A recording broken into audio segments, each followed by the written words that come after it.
Welcome to today's 5 Good Minutes on the 10 Commandments. Today we'll be considering the 9th commandment with Kurt Bjorklund. The 9th commandment is from Exodus 20, verse 16, and it simply says, "You shall not give false testimony against your neighbor." This is a simple and straightforward command.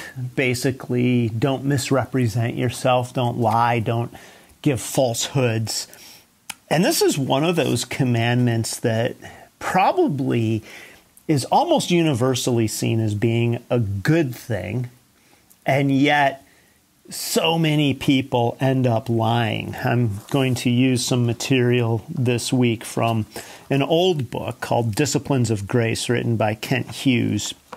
And he, in his chapter on this commandment, cites an old book, because his book is old, by Alan Bloom called The Closing of the American Mind. And here's what he says. "There is one thing a professor can be absolutely certain of. Almost every student," this is talking about students entering the university, "every student entering the university believes or says he believes that truth is relative. If this belief is put to the test, one can count on students' reaction that they will be uncomprehending. That anyone should regard the proposition as not self-evident astonishes them, as though they were calling into question 2 + 2 = 4. Now, that was written 40 years ago almost, The Closing of the American Mind. And the idea at the time was everybody sees truth as relative. And what Ken Hughes does with that is he basically says that is the culture in which we live, and therefore we personally see truth as relative. And what I believe has happened is that people now basically are living in a place where they don't think truth is relative. They think they have the truth, and that their version of the truth makes it okay if they misrepresent quote-unquote truth in order to promote their version of the truth. And Ken Hughes also cites another old book called The Day America Told the Truth.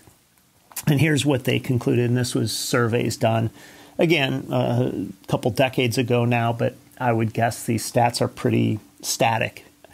It says this: Americans lie. They lie more than they ever thought possible before this study.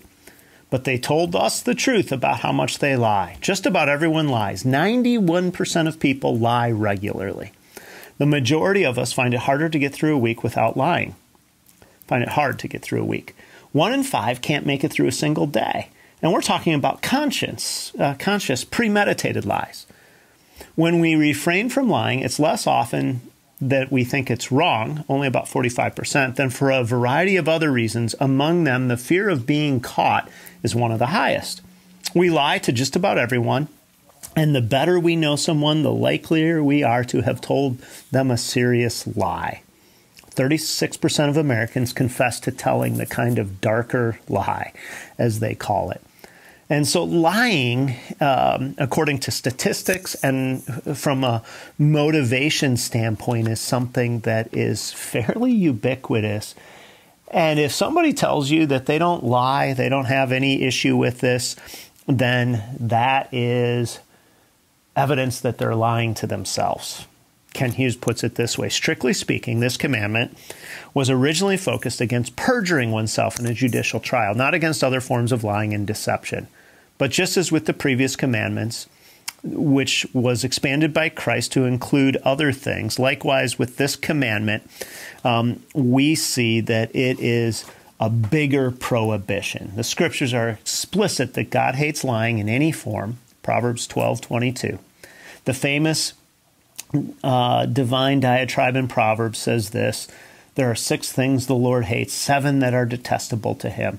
And he begins the list with haughty eyes and a lying tongue, and he ends it with a false witness, Proverbs 6, 16 through 19. So it is clear that Scripture teaches that lying is something that God hates, and that any form of breaking this commandment is bad, and yet it is so common among people in our culture. And so this week we're going to spend a little time trying to understand why we lie, the cost of lying, and then the remedy for why we still choose to do this, even when we know God has told us that this is forbidden.